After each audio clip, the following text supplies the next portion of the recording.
តកតងនឹងរឿងទី1លោកអ៊ុំសំអានហ៊ានភ្នាល់ដាក់ជីវិតថាកម្ពុជានឹងមិនអាចទាមទារដីខ្មែរពីថៃទាំងអស់បានវិញទេបើមិនប្តឹងថៃទៅតុលាការអន្តរជាតិកម្ពុជាមិនទាន់បញ្ជាក់ចំហថាចូលឬក៏មិនចូលជាសមាជិកក្រុមប្រឹក្សាសន្តិភាពរបស់លោកត្រាំនៅឡើយទេ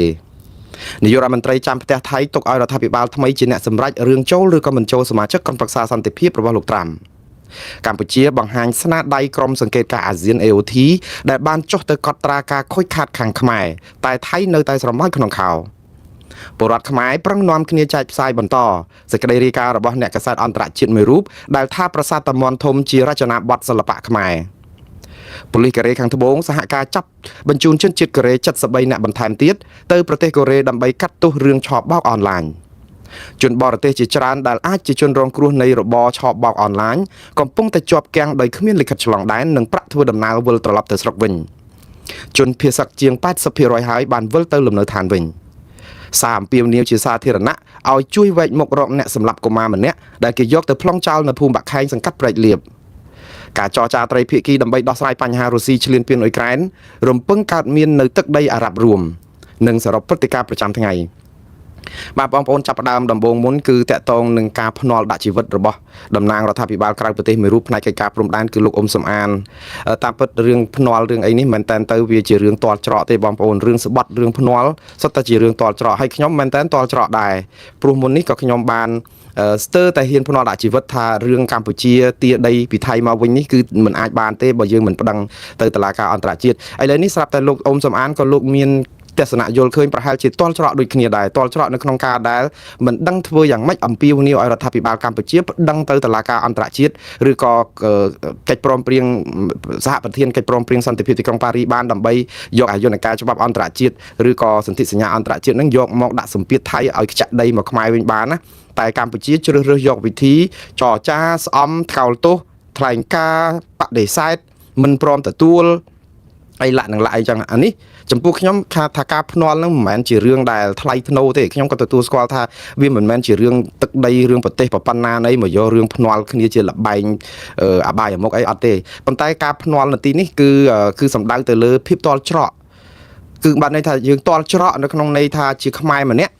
មិនដឹងថាធ្វើយ៉ាងម៉េចដើម្បីឲ្យរដ្ឋាភិបាលនេះព្រមធ្វើតាមដើម្បីបានដីមកវិញវាតែប៉ុណ្្នឹងឯងមិនមែនជាគំនិតក្បត់ជាតិដោយចង់ឲ្យថៃបានដីឯងគឺជាគំនិតស្រឡាញ់ជាតិពេកតែមិនដឹងថាធ្វើយ៉ាងម៉េចឲ្យរដ្ឋាភិបាលនេះទៅយកដីមកវិញបើសិនជាធ្វើតាមរបៀបដដែលនេះគឺច្បាស់ណាស់គឺមិនបានដីពីថៃទេហើយនៅតែប្រឹងធ្វើដដែលអានេះហើយដែលធ្វើឲ្យលោកអ៊ុំសំអានក៏ចេញសារបែបនេះហើយខ្ញុំម្ដងទៀតបងប្អូនអ្វីដែលខ្ញុំធ្វើព័ត៌មានគឺខ្ញុំមិនមែនជាមនុស្សរបស់គណៈបកប្រឆាំងឬក៏ធ្វើតាមគោលនយោបាយរបស់គណៈបកប្រឆាំងហើយមិនមែនបានន័យថាអ្វីដែលខ្ញុំធ្វើស្របតាមអ្វីដែលជាគោលគំនិតរបស់គណៈបកប្រឆាំងឬក៏គោលគំនិតរបស់គណៈបកប្រឆាំងធ្វើស្របតាមអ្វីដែលខ្ញុំគិតដែរនោះទេមិនទេចំពោះរឿងជាច្រើនណាស់គឺមិនមែនតែគណៈបកប្រឆាំងឬគណៈបកណាទេគឺជាចំណុច logic ឬក៏ common sense ភាសាអង់គ្លេសហៅ common sense ខ្មែរយើងថាសុភនិច្ឆ័យវិនិច្ឆ័យនេះគឺបានន័យថារឿងដែលអ្នកណាក៏មើលឃើញអញ្ចឹងមិនមែនបកប្រឆាំងមិនមែនបកកណ្ដាលអំណាចឬអីទេគឺជាក្មេងបៀមដៃក៏គេមើលឃើញអញ្ចឹងដែរឧទាហរណ៍ដូចរឿងដែលយើងដោះស្រាយរឿងវិបត្តិជាមួយថៃបើយើងមិនប្រើច្បាប់អន្តរជាតិតុលាការព្រហ្មទណ្ឌអន្តរជាតិឬយុត្តិធម៌អន្តរជាតិតើធ្វើយ៉ាងម៉េចដើម្បីឲ្យថៃខ្ចាក់ដីមកយើងវិញអ្នកណាក៏មើលឃើញអញ្ចឹងដែរដូច្នេះមិនមែនជាគំនិតរបស់មុងណារ៉េតឬធ្វើតាមគំនិតគណៈបកប្រឆាំងឬគំនិតគណៈបកប្រឆាំងធ្វើតាមគំនិតខ្ញុំឬអត់ទេគំនិតអ្នកណាក៏មានអញ្ចឹងនៅស្រុកខ្មែរក៏មានអញ្ចឹងស្ទើរតែទាំងអស់គ្នាគ្រាន់តែបងប្អូនអត់ហ៊ាននិយាយខ្លាចគេចាប់ធ្វើទុកបុកម្នេញព្រោះវាផ្ទុយទៅនឹងអ្វីដែលជាគោលនយោបាយរបស់រដ្ឋាភិបាលដែលថាបដិញ្ញាមិនប្តឹងទៅតុលាការអន្តរជាតិតែនៅចរចាដើម្បីសង្ឃឹមថាគេនឹងខ្ចាក់ដីមកវិញណារឿងការចរចាមិនមែនអីខុសឆ្គងទេបងប្អូនខ្ញុំអត់ដែលទប់រដ្ឋាភិបាលមិនឲ្យចរចាជាមួយថៃទេព្រោះដីជាប់គ្នាយើងមិនអាចទៅនៅស្រុកយៈឯណាមិននិយាយគ្នាទេប្តីប្រពន្ធបើឆ្លោះគ្នាយ៉ាងណាក៏នៅតែយើងជាប្តីប្រពន្ធលើកលែងតែលែងលះគ្នាលែងរាប់រកគ្នាប៉ុន្តែបើទោះលែងលះគ្នាក៏នៅតែចែកទ្រព្យចែកសម្បត្តិមើលការខុសត្រូវកូនអ្នកណាទទួលខុសត្រូវវានៅតែមានភារកិច្ចក្នុងនាមជាអាណាព្យាបាលនឹងដដែលតាមកម្រិតណាមួយទៅតាមការព្រមព្រៀងគ្នាដដែលដូច្នេះវានៅជាប់សង្វាស់នឹងមិនអាចទៅណាបានឆ្ងាយទេអញ្ចឹងហើយបើតែយើងត្រូវចរចាក៏ចរចាចុះក៏ប៉ុន្តែកុំឲ្យចរចាតែក្នុងករណីដែលថៃមានប្រៀបជាងយើង chẳng hay ban chia thay ọt group cho bắp dương trâu group cho bắp pe đại dương group cho bắp cứ dương pra cho bắp on tra chiết hay miền tây la ca on tra chiết dương trâu pra yun ca năng bắp pra yun ca xóm phượng dạ cứ việc ọt ban ấy thế dương đang hay bị khmái xóm phượng dạ năng cứ ban này thay ọt xóm bàn tầm đó pro dạ bộ bàn thế phượng năng dương tam mới dạ miền âm nai bờ khai ấy dương từ xóm từ việc du việc ọt bàn rồi có đôi pre bài khnon ấy năng cứ ban này thay việc ọtភាសាខ្មែរងាយយល់អញ្ចឹងប៉ុន្តែបើសិនជាយើងទៅរបៀបប្រាយន្តការបន្ថែមទៀតទៅសុំភ្លើងយៈក៏សុំប៉ុន្តែនៅក្នុងពេលហ្នឹងគឺរកធុងហ្គាសរកតែកេះហ្គាសរកអស់រកអីមកប្រកាត់ខ្លួនឯងថែមទៅក៏វាអាចនឹងបានចំអិនអាហាររបស់យើងដែរទៅពឹងអីយៈហ្នឹងហ៎គឺប្តឹងទៅតុលាការអន្តរជាតិលោកអ៊ំសំអានសរសេរនៅក្នុងសារ Facebook របស់លោកដូចនេះហើយខ្ញុំគិតថាលោកអ៊ំសំអានតស៊ូមតិច្រើនពីរឿងព្រំដែនហ្នឹងលោកខំប្រឹងដែរជាប់គុកជាប់ច្បាប់ក៏ដោយសារតែរឿងព្រំដែនគេចោទតែក្បត់ជាតិទៀតឥឡូវនេះគឺលោកសរសេរថានៅថ្ងៃទី23ខែមករាឆ្នាំ2026ខ្ញុំអ៊ុំសំអានហ៊ានភ្នាល់ដាក់ជីវិតថាលោកហ៊ុនម៉ាណែតនឹងមិនអាចទាមទារទឹកដីខ្មែរចំនួន40ទីតាំងដែលទាហានថៃកំពុងគ្រប់គ្រងបានមកវិញនោះទេប្រសិនបើលោកហ៊ុនម៉ាណែតអាចទាមទារដីខ្មែរចំនួន40ទីតាំងនេះបានមកវិញមែនណាអាចយកជីវិតខ្ញុំបានឬខ្ញុំឈប់ធ្វើនយោបាយអស់មួយជីវិតតែម្ដងទៅខ្ញុំឈប់និយាយរឿងព្រំដែនអស់មួយជីវិតតែម្ដងថៃនឹងយកទឹកដីខ្មែរចំនួន40ទីតាំង 100% ឬក៏បើបកគលមកវិញគឺបកគលឲ្យខ្មែរវិញត្រឹម 5% ទៅ 20% យ៉ាងច្រើនប្រសិនបើលោកហ៊ុនម៉ាណែតយល់ព្រមបោះបង្គោលព្រំដែនទៅតាមព្រំដែនថ្មីដែលថៃកំពុងគ្រប់គ្រងនេះលោកអ៊ំសំអានបន្តទៀតថាអញ្ចេះមូលហេតុដែលលោកហ៊ុនម៉ាណែតមិនអាចយកទឹកដីខ្មែរចំនួន40ទីតាំងបានដោយសារតែលោកហ៊ុនម៉ាណែតនឹងចរចាទ្វេភាគីជាមួយថៃដោយមិនប្តឹងថៃទៅកាន់តុលាការយុត្តិធម៌អន្តរជាតិ ICJ និងសហប្រធាននៃកិច្ចព្រមព្រៀងសន្តិភាពទីក្រុងប៉ារីសឆ្នាំ1991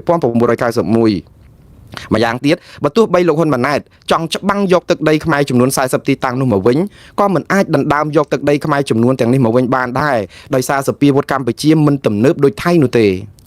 លោកអ៊ុំសំអានបន្តយ៉ាងដូចនេះទៀតថាហេតុដូច្នេះជំរើសមានតែមួយគត់គឺលោកហ៊ុនម៉ាណែតនិងលោកហ៊ុនសែនលាលែងពីតំណែងដើម្បីបើកផ្លូវឲ្យមានមេដឹកនាំថ្មីដែលមានសមត្ថភាពអាចទាមទារទឹកដីខ្មែរចំនួន40ទីតាំងមកវិញដោយប្តឹងថៃទៅតុលាការយុត្តិធម៌អន្តរជាតិ ICJ និងសហប្រធាននៃកិច្ចព្រមព្រៀងទីក្រុងប៉ារីសឆ្នាំ1991ព្រមទាំងប្រើមធ្យោបាយការទូតដើម្បីដាក់សម្ពាធទៅលើថៃសប្តាហ៍ថ្ងៃនេះគ្មានប្រទេសណាមួយនៅលើโลกជួយកម្ពុជានឹងថ្កោលទោសថៃនោះទេដោយសារតែត្រកូលហ៊ុនកាន់អំណាចផ្ដាច់ការសូម្បីតែមិត្តដៃថៃចិននិងមិត្តម៉ឺនឆ្នាំវៀតណាមក៏លំអៀងទៅរកថៃដែរជាចុងក្រោយលោកអ៊ុំសំអានបន្តយ៉ាងដូចនេះថាប្រសិនបើលោកហ៊ុនម៉ាណែតមិនលាលែងពីតំណែងនោះទេនោះលោកហ៊ុនម៉ាណែតនឹងជាប់ឈ្មោះនៅក្នុងប្រវត្តិសាស្ត្រកម្ពុជាដោយស្ដេចជ័យជេដ្ឋាទី2ដែលធ្វើឲ្យបាត់ដីដែលមានឈ្មោះជាជននិងមានឈ្មោះជាជនក្បត់ជាតិបងប្អូនតាមពិតនេះគ្រាន់តែជាការដូចថាតឹងទ្រូង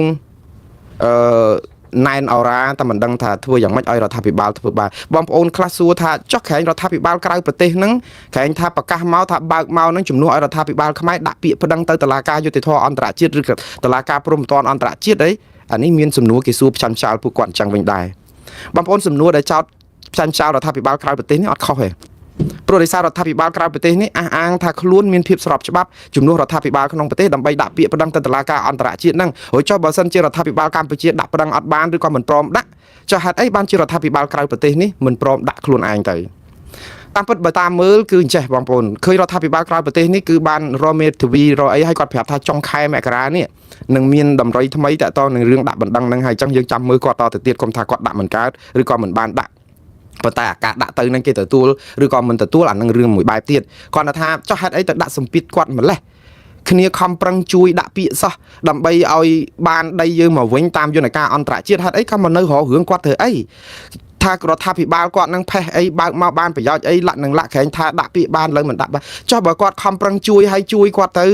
គាត់ពិបាកហើយបានន័យថារដ្ឋាភិបាលសពថ្ងៃគឺជារដ្ឋាភិបាលដែលស្របច្បាប់រដ្ឋាភិបាលសពថ្ងៃកំពុងតែធ្វើខ្លួនឲ្យខ្លាយទៅជាសត្វសំណក់នៅក្នុងអាកន្លែងស្នឹមច្បើងដែលគេដាក់ឲ្យសេះស៊ី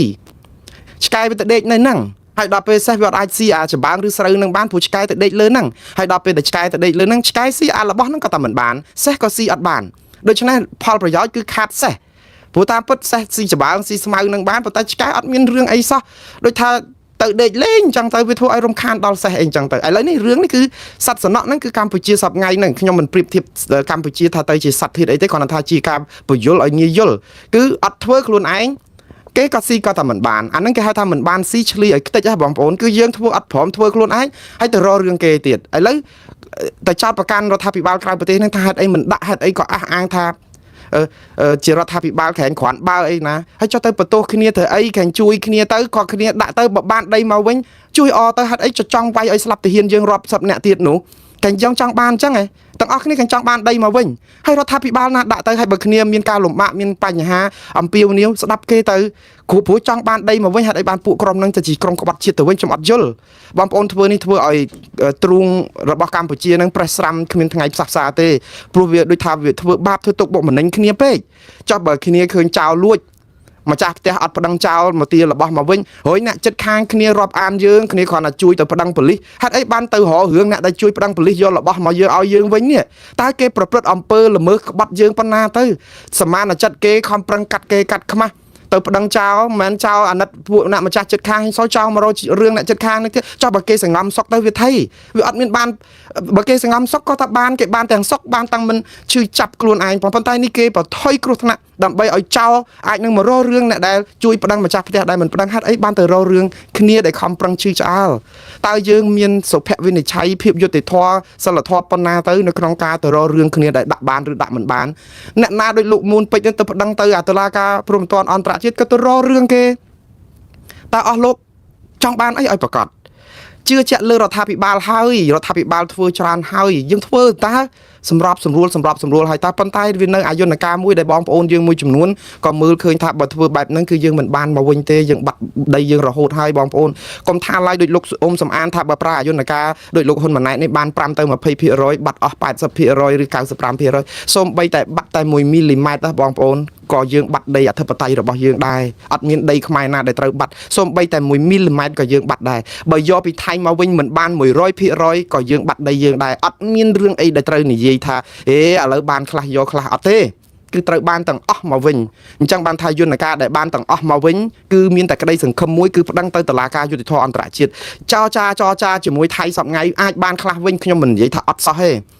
េអាចបានអាកន្លែងណាដែលគេយកទៅវាជ្រុលជ្រោះហួសឆ្ងាយពេកដូចបឹងតកួនដូចតំបន់ថ្មដាអីហ្នឹងដែលគេយកមកវាបន្លាលួសអីវាជ្រុលហួសឆ្ងាយអីជួនកាលគេថយទៅវិញ4 10 20ម៉ែត្រអីគេឲ្យយើងបើកផ្លូវអីវិញអាហ្នឹងមិនមែនជាការអនុគ្រោះដាក់ទានឲ្យយើងទេគឺជាការបំពានឈ្លានពានដែនអធិបតេយ្យបើចុងក្រោយប្រាសាទតាមាន់ធំក៏យើងយកមិនបានប្រាសាទខ្នាក៏យើងយកមិនបានប្រាសាទតាកបីក៏ដីរបស់គេភ្នំទ្រាប់ក៏របស់គេឧទាហរណ៍ទាំងអស់ហ្នឹងគឺជាដែនអធិបតេយ្យរបស់យើងគឺអត់មានការដោះដូរជាមួយអីទាំងអស់គឺត្រូវតែថៃឲ្យមកយើងវិញទាំងអស់100%អត់មាននៅសល់1មីលីម៉ែត្រណាទេហើយ100%តែចរចាគឺពាក្យថាចរចាបងប្អូនគឺយើងព្រមធ្វើសម្បទាន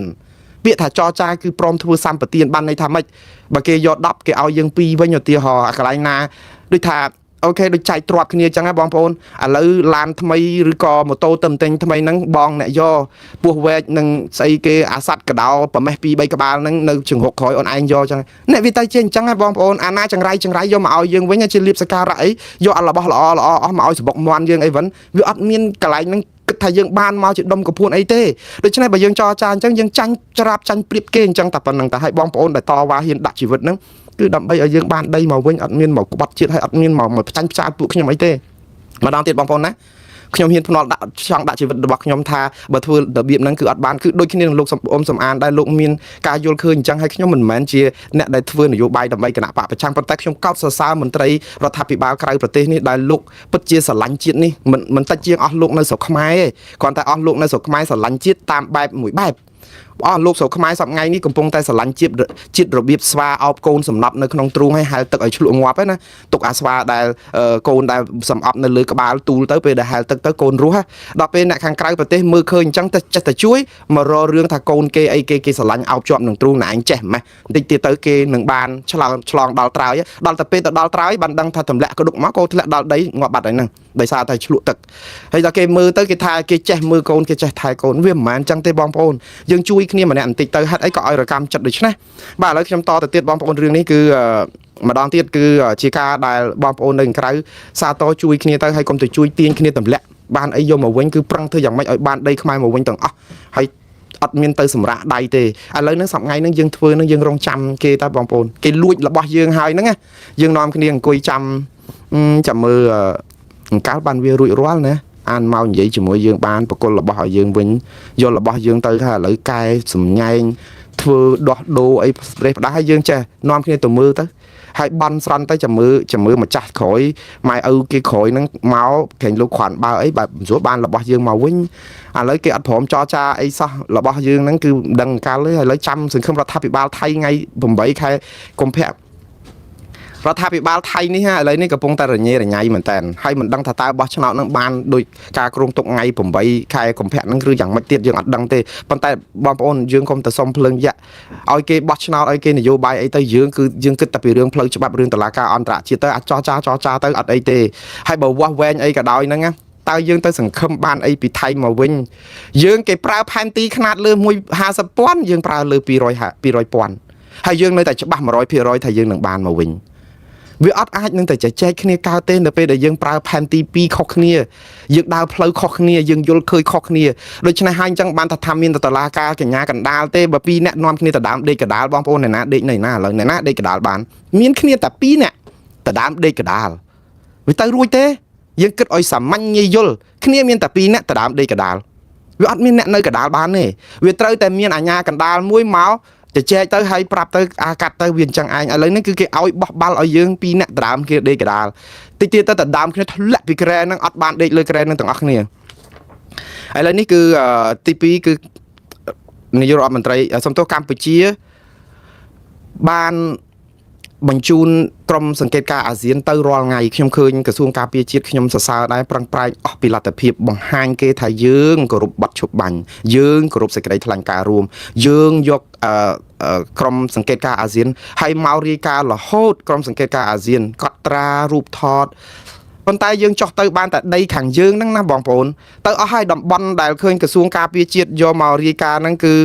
ទៅឲ្យតំបន់អាជ័យជំនះអាស្ពានមេទឹកអាតំបន់ថ្មដាតំបន់អីប៉ុន្តែទៅបានតែខាងយើងនឹងជាប់លបងបលាលួសដែលគេដាក់ហើយហ្នឹងគឺខាងគេធ្វើអីក៏យើងអត់អាចធ្វើអីគេកើតដែរដោយសារអីគេចាត់ទុកថាដីដែលគេយកបានហ្នឹងជាដែនអធិបតេយ្យរបស់គេអញ្ចឹងគេធ្វើទៅហើយយើងនឹងនៅបានតែកត់ត្រាបានតែរូបថតស្រីគេក្លាហានគេបានរូបបងស្រីដូចនៅល្អបានត្រឹមតែរូបថតហ្នឹងគឺបានតែប៉ុណ្្នឹងឯងខ្ញុំនិយាយទៅខ្ញុំសរសើររដ្ឋាភិបាលកម្ពុជាអត់ធ្មត់ឲ្យប្រឹងប្រែងកត់ត្រានឹងដែរប៉ុន្តែបងប្អូនដូចនិយាយអញ្ចឹងគឺថារបស់ចោលដែលលួចយកទៅគេប្រហោះកាត់មុខយើងគេដូរសាក់ស៊ីគេឈូសពណ៌គេដូរកញ្ចក់គេដូរស្អីឥឡូវអាម៉ូតូកង់2នឹងខ្លាយទៅជាកង់3កង់4ទៅជាឡាំបតាទៅអីអស់ហើយយើងនឹងនៅតែអង្គុយកត់អង្គុយចាក់ស្អីនឹងទៅដល់ពេលចុងក្រោយយូររបស់ទ្រព្យរបស់យើងមើលឡើងស្គាល់បើឲ្យមកវិញឬក៏យ៉ាងម៉េចក៏គេប្រើអស់ចិត្តទៅខូចខ្ទេចអស់ហើយវាក្រាំចិត្តតែអញ្ចឹងណាបងប្អូនតែយើងធ្វើអីឥឡូវកម្ពុជាធ្វើអីកម្ពុជាមានតែម្យ៉ាងទេស្អំចិត្តប្រជាពលរដ្ឋឲ្យជឿជាក់លើរដ្ឋាភិបាលទៅថារបស់នឹងបានមកវិញយើងទាំងអស់ហើយនៅពេលប្រាប់ហ្នឹងអត់ប្រាប់ថាប្រដឹងទៅតុលាការអន្តរជាតិអីចឹងកម្ពុជាហ្នឹងនៅតែគិតថាមិនដឹងបានមកមិនបានដោយរបៀបណាយើងអ្នកខ្លះគេថាយ៉ាងយូរ6 ខែទៀតបានមកវិញទាំងអស់បានដោយរបៀបណា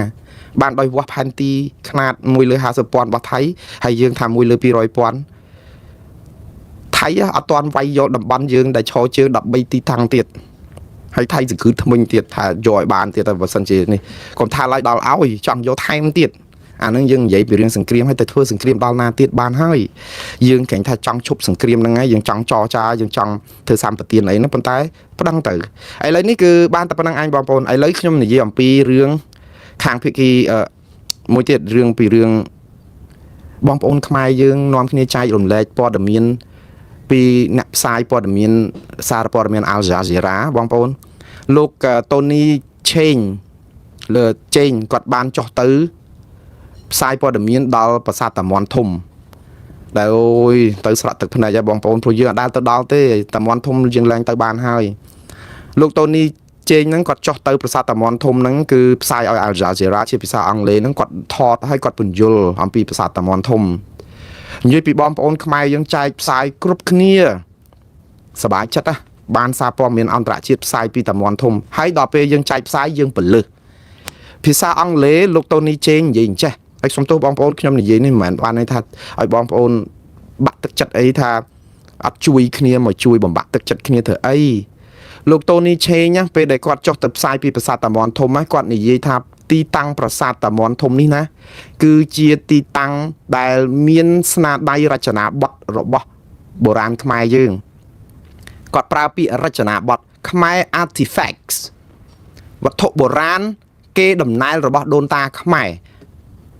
រសល់តាំងពីសម័យអាណាចក្រខ្មែរនោះខ្មែរ Empire នេះគឺជាភាសាដែលគាត់និយាយប្រយ័ត្នប្រយែងណាអត់មានពាក្យណាមួយដែលគាត់និយាយថាប្រាសាទតាមាន់ធំស្ថិតក្នុងដែនអធិបតេយ្យរបស់កម្ពុជាទេសូមបងប្អូនទៅមើលឡើងវិញហើយកុំឲ្យចូលតាមគ្នាថាគេបានផ្សព្វផ្សាយឲ្យយើងហើយខ្ញុំអរណាស់បើសិនជាគេនិយាយចឹងមែនប៉ុន្តែអ្នកសារព័ត៌មានឯករាជ្យគេកម្រហ៊ាននិយាយបានការអនុញ្ញាតពីថៃឲ្យចូលទៅប្រាសាទតាមាន់ធំហើយមកនិយាយថាថៃឈ្លានពានកម្ពុជាហើយប្រាសាទតាមាន់ធំស្ថិតក្នុងដែនអធិបតេយ្យកម្ពុជាគឺច្បាស់ណាស់គឺថៃនឹងរករឿងហើយប៉ុន្តែគេរក្សាជំហរឯករាជ្យហ្នឹងគឺគាត់និយាយអញ្ចេះគាត់ថាប្រាសាទតាមាន់ធំនេះណាគឺជាគេដំណើរស្នាដៃរចនាបថខ្មែរគេដំណើររបស់រចនាបថខ្មែរតាំងពីសម័យអាណាចក្រខ្មែរគឺត្រឹមត្រូវគឺនិយាយបែបហ្នឹងប៉ុន្តែសួរថានៅក្នុងដែនអធិបតេយ្យខ្មែរគាត់និយាយចឹងមែនអត់បាននិយាយទេគាត់និយាយថាតំបន់ប្រាសាទតាមាន់ធំនេះស្ថិតនៅក្នុងដែនចំនួនប្រទីងប្រទង់គ្នាហើយប្រទីងប្រទង់គ្នាមកអាយុហើយ800ឆ្នាំហើយគាត់និយាយអញ្ចឹងបានន័យថាម៉េចគាត់នៅតែនិយាយថាអានឹងជាតំបន់ប្រទីនប្រទងអត់ថាជាដែនអធិបតេយ្យខ្មែរហើយថាថៃលួចយកពីខ្មែរទៀតគាត់និយាយត្រឹមតែមួយម៉ាត់ទៀតថាទាហានថៃចោទប្រកាន់ថាទាហានខ្មែ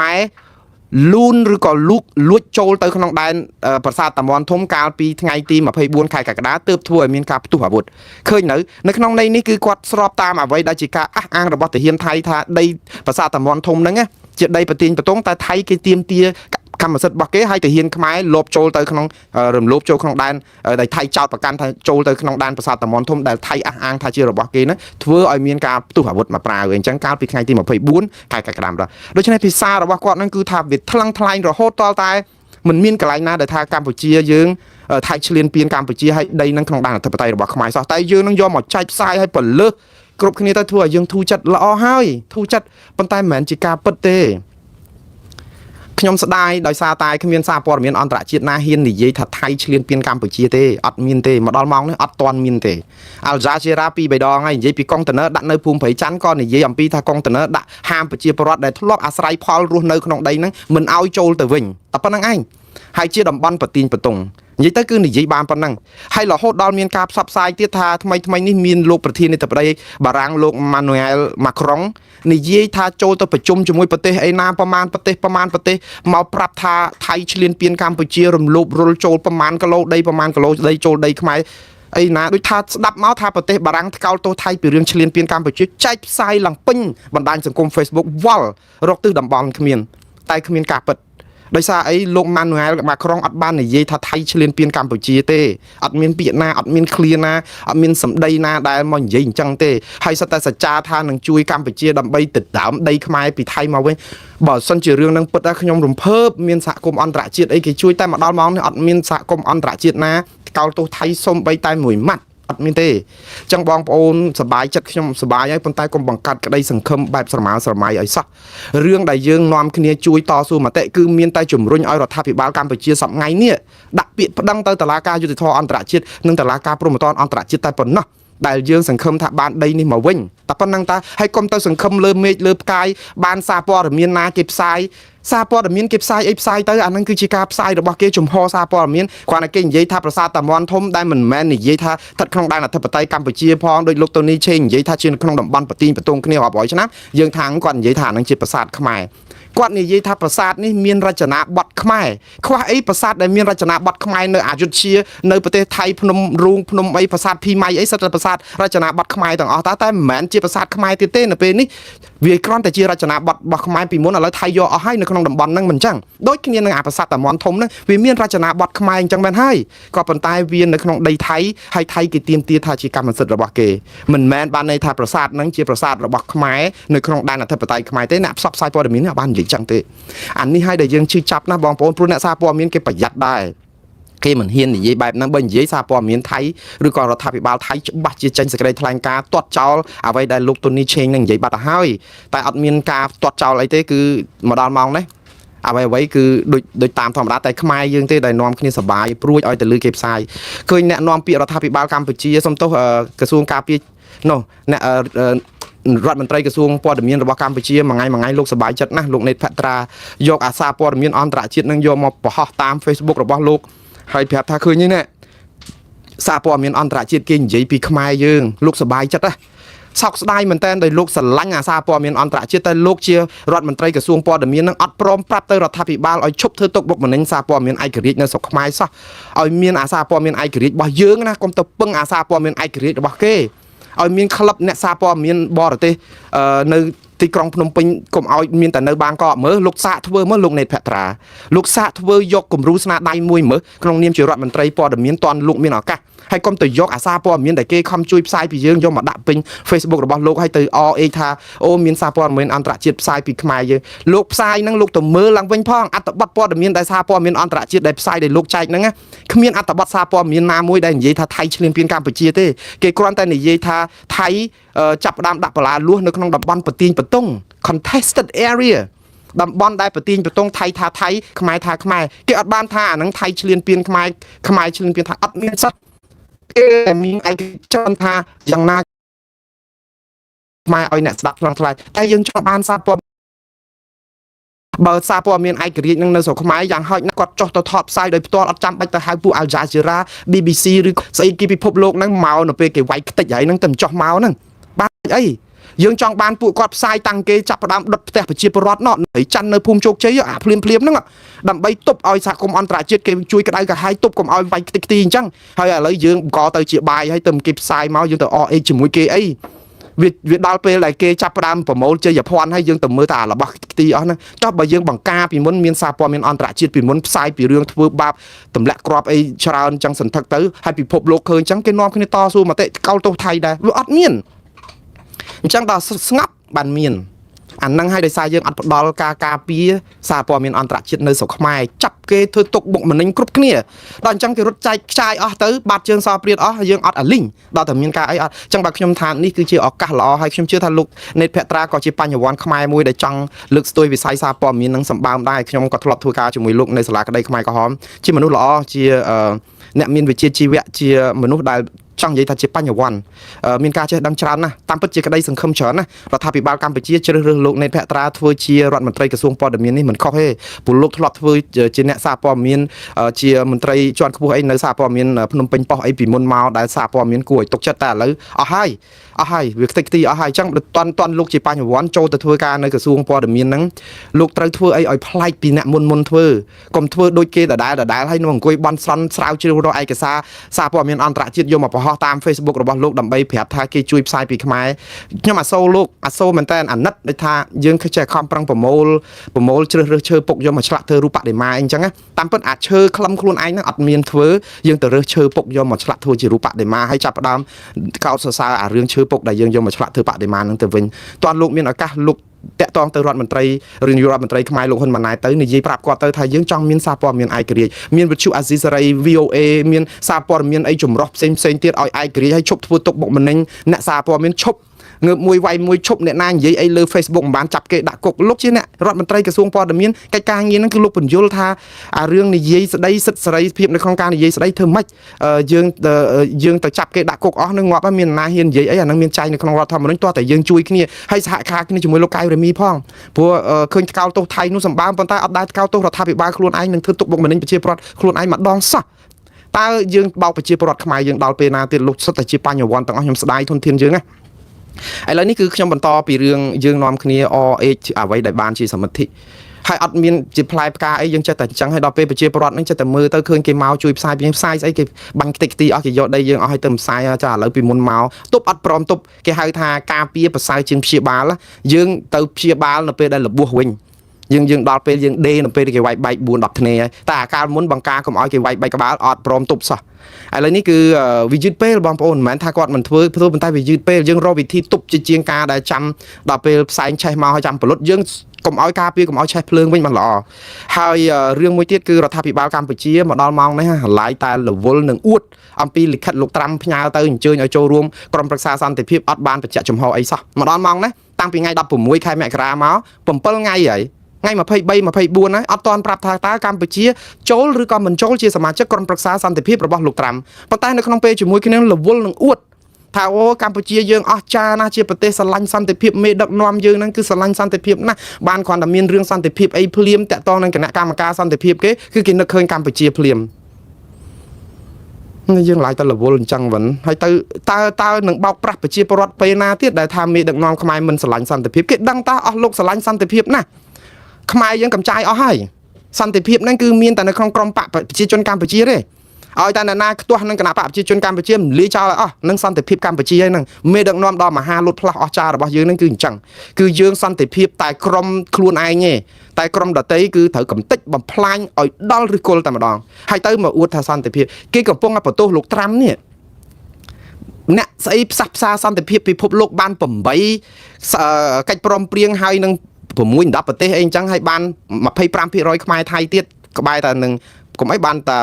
8 10ប្រទេសហើយប៉ុន្តែយើងនោះវាគាត់និយាយអត់ស្ដាប់គ្នាទៅគាត់ថាប៉ុន្តែអ្វីដែលគាត់ផ្សះផ្សាហ្នឹងមានដែលបានសន្តិភាពឯណាស្រួលបួលទៅប្រខិតប្រខំទៅឥឡូវឆ្លោះគ្នាអត់ចប់ដូចនៅហ្គាហ្សានឹងអីហ្នឹងឥឡូវមកបង្កើតគណៈកម្មការក្រុមប្រឹក្សាសន្តិភាពហ្នឹងដើម្បីដោះស្រាយរឿងហ្គាហ្សាអ៊ីស្រាអែលប៉ាឡេស្ទីនដែលខ្លួនថាបានឲ្យមានសន្តិភាពហ្នឹងតាឥឡូវវាដល់ពេលហើយអាម្ចាស់ពានរង្វាន់គណៈកម្មការពានរង្វាន់ Nobel សន្តិភាពក៏អត់ប្រគល់សន្តិភាពឲ្យគាត់ដោយសារអីដោយសារអត់ទាន់រកអាសន្តិភាពនឹងបាននៅឡើយទេគ្រាន់តែជាការអះអាងថាបានសន្តិភាពតែនៅក្នុងប្រទេសវិញនិយាយពីដូចភ្លើងឆេះកោលចឹងអត់អាចផ្សះផ្សាប្រជាពលរដ្ឋនៅក្នុងសហរដ្ឋអាមេរិកនឹងបានយើងឃើញគណៈបកប្រឆាំងទៅគណៈបកសាធារណរដ្ឋទៅសាធារណរដ្ឋគណៈបកប្រជាធិបតេយ្យចាប់ប្រជាពលរដ្ឋពេញទឹកពេញដីមានបញ្ហាល្អកកពេញផ្ទៃប្រទេសដែរតែអាហ្នឹងយ៉ាងម៉េចទៅវិញបងប្អូនវាពិបាកអញ្ចឹងអាសន្តិភាពហ្នឹងគឺតើសន្តិភាពទាំងនៅខាងក្រៅទាំងនៅ